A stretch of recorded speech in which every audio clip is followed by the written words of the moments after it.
A global temperature increase of 1.5 degrees Celsius will likely expose about 290 million elderly individuals, or 22% of the world's senior population, to intolerable, dangerous heat levels for at least 1 month every year, according to a research published in The Lancet Planetary Health.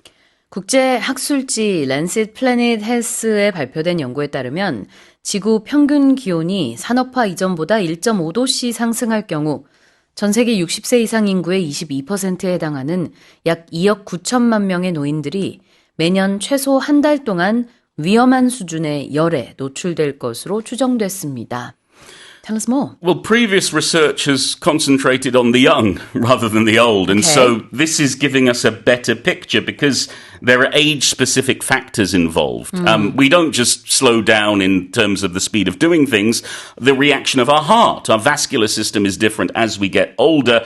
And also our ability to sweat is reduced. And so all these lead to various issues. And the other thing is, some research has been evaluating heat waves by just the daytime temperature. But as we know in Korea, it's not just the temperature, it's also the humidity. And that really amplifies various problems. And if we have tropical nights, there are more problems still. And so South Asia, the Persian Gulf, they're at risk, but Korea is at risk too. And we need to protect our elderly who are trying to survive through summers. And so experts are urging us to do better and basically have more spaces available. So there's places to go overnight that are cool, but also having air conditioning installed in people's homes, if you're elderly, to have access to things like that, to make sure that people can cool down and stay alive. Yeah, definitely. 그러니까 그동안에는 이제 젊은 층 위주로 이런 비슷한 연구가 진행이 됐다면은 이번에는 이제 노년층이 이 열에 노출이 됐을 때 어떤 영향이 있는가라고 봤더니요. 이 젊은 층보다 노년층이 열에 훨씬 더 취약하다라는 게 아주 확연히 데이터에서 드러났습니다. 열 내성이 다 연령대별로 다르다는 것이 반영이 됐죠.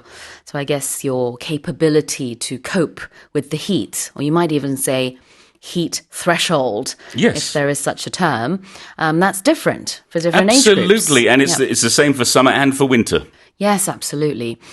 자, 그렇다면은 이런 열에 노출되는 것을 우리가 보고 있는데요. 노출시키다. To expose. Yes, to expose someone to something or to be exposed to something means it is revealed to us or we are vulnerable to it. We are made vulnerable to it. So the example, the physical image I have in my head is when it's winter and I'm wearing gloves.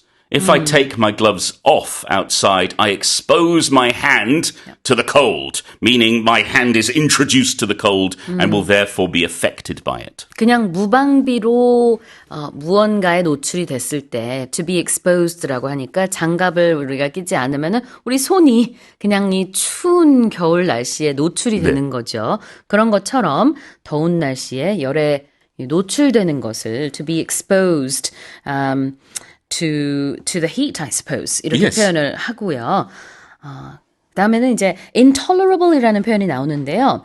What is the word intolerable? Intolerable. Sorry. Yes, it's a hard one to pronounce. Intolerable is the opposite of tolerable. And if something is tolerable, we can tolerate it. We can stand it. We can endure it. We can survive it. If it's intolerable, we can't. It's too much for us. So there is a chance that we won't survive, but we certainly can't endure it. We can't get through it. Tolerable, 견딜 수 있는. Intolerable, 견딜 수 없는이 되겠습니다. 자, 다시 한번 읽어볼게요. A global temperature increase of 1.5 degrees Celsius will likely expose about 290 million elderly individuals, or 22% of the world's senior population, to intolerable, dangerous heat levels for at least 1 month every year, according to a research published in The Lancet Planetary Health. Let's move on to the next headline. The remains of an ancient bridge named after the former Roman Emperor Nero have emerged in Rome's Tiber River, as weeks with virtually no rain caused water levels to plunge. 이탈리아 로마에서 수주간 이어진 극심한 가뭄으로 테베레강 수위가 급격히 낮아지면서 로마 황제 네로의 이름을 딴 고대 로마 시대의 다리 유적이 수면 위로 드러났습니다. Yes, this was an unexpected discovery Right. caused by severe dry spells. So the flow of the water in the river is about half of what it would normally be at this time of year, and that has exposed these stone ruins of this bridge, and which was once a very important bridge because it connected the city centre to the right bank of the River Tiber. So it's fascinating to be able to see this finally and maybe do some investigation into it. It also should be said, though, even though it's named after Nero, it was built before him. Oh. It was built by his uncle Caligula and then named once Nero came to power. Interesting. Now, dry spells are what caused this, or at least it's what exposed this bridge. Dry spell이라고 하면은요, 건조기. 그러니까 그 기계를 말하는 게 아니라 말하다 보니까 갑자기 세탁기 건조기가 생각나. 그 기간이 그 기계 말고요. 기간. 네. 건조한 기간을 dry spell이라고 합니다. 근데 이게 우리 경제에서도 쓰여요. 그래서 경제 불황기를 얘기할 때도 마찬가지로 dry spell이라고 하면 됩니다. 세탁기 건조기는 dryer고요. 저도 이제 말하면서 갑자기 생각났어요. 네. 예, 그렇게 헷갈릴 수 있겠네. 자, 그래요. 그래서 이제 dry spells로 인해서 오랫동안 모습을 드러내지 않았던 고대 로마 시대의 다리가 모습을 드러낸 겁니다. 이게 원래는 강 속에 이렇게 있었는데 수면 위로 모습을 드러낸 거죠. You told us about the name and you said it was named after Nero. Yes, and if something or someone is named after something or someone else, it means they take their name from them. They were given the name of someone else. So, for example, in the UK, certainly, it's very common for babies to be named after relatives. After fathers, after mothers, grandfathers, grandmothers, aunts and uncles. It's quite normal to take a name and to give it to the baby, to have the baby named after that person. Exactly. To be named after someone. 누군가의 이름을 따서 지은 이름이다 이런 뜻인데요. 서양에서는 특히 본인의 이름에 부모님의 이름이 들어가 있거나 부모님의 뭐 이름의 일부가 들어가 있거나 그런 경우들이 많이 있어요. 그래서 Yes. 예를 들자면은 아버지 이름이 Bob. 근데 이제 아들 이름은 Bob Jr.일 수도 있고요. Exactly. Or my niece is named after her grandmother, Eloise. So she's taken her grandmother's name. She was named after her She was grandmother. named after someone. 이렇게. 그래서 누구의 이름을 따서 이름이 지어졌다. 자, 여기서는 this bridge was named after Roman Emperor Nero. What about the word virtually? When we use the term virtually here, it means almost completely, almost 100%. Maybe there was a little bit missing. Maybe it's 99.9, but it's almost completely whatever it is we're talking about. Yeah, virtually는 사실상 거의라는 뜻이기 때문에 virtually no rain. There was virtually no rain. 그럼 there was almost no rain. Yeah, there was a little bit of rain, Yeah. but hardly any. 거의 비가 오지 않았어요. 이런 뜻으로 weeks went by with virtually no rain. 자, 다시 읽어보겠습니다. The remains of an ancient bridge named after the former Roman Emperor Nero have emerged in Rome's Tiber River as weeks with virtually no rain caused levels to plunge. All right, let's move on to the final headline. Scientists have identified a Neanderthal version of a gene that makes the body respond more strongly to growth hormone, resulting in considerably more muscle mass in adults who carry it. 우리 몸이 성장 호르몬에 더 강하게 반응하도록 만드는 네안데르탈린 변이형 유전자의 존재를 과학자들이 밝혀냈습니다. 이 유전자를 가진 성인은 상당히 많은 근육량을 갖게 되는 것으로 나타났습니다.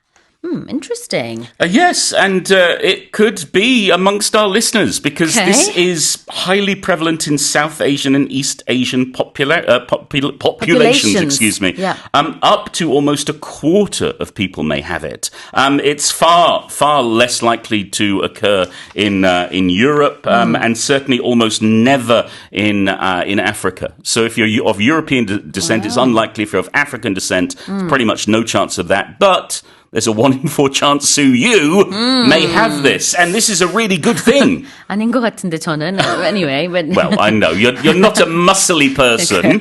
But when they analysed about 1.1 million adults, what it meant is if you had this Neanderthal variant in your genes, you would have on average 270 grams more lean muscle mass, and you could be about 0.3 centimeters taller than those who didn't have it. So a little more muscle and a little more height. So I think we have to thank our Neanderthal ancestors if we have them.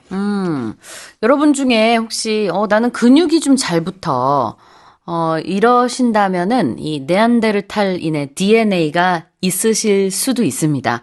근데 이제 실제로는 이제 멸종한 그런 네안데르탈인이지만 그 유전자가 지금까지 현대인의 몸에 남아있다는 얘기예요. 네. 이게 밝혀졌는데요. 영어로는 a Neanderthal version of a gene. Yes. So Neanderthal referring to those ancient, almost humans. They were species who lived alongside the early humans. We're talking thousands upon thousands of years ago. And if it's a version of a gene, meaning it's a kind of that gene. It's not the same as other genes, but it is, of a similar type. 네안데르탈인, Neanderthal. 그래서 a Neanderthal version of a gene, gene. 네안데르탈인 버전의 유전자 변이가 되겠습니다. And if something responds, if your body responds to something. Well, it reacts to it. Whatever is doing something to us, if we respond, we are reacting in some way. And we often use it when talking about talking. We want someone's response. We wait for someone to respond to us. 그렇죠. 반응하는 것을 to respond라고 하고요. 명사 형태의 반응은 response가 되겠습니다. 다시 읽어볼까요? Scientists have identified a Neanderthal version of a gene that makes the body respond more strongly to growth hormone, resulting in considerably more muscle mass in adults who carry it. Well, that's it for the headlines this morning with Paul Matthews.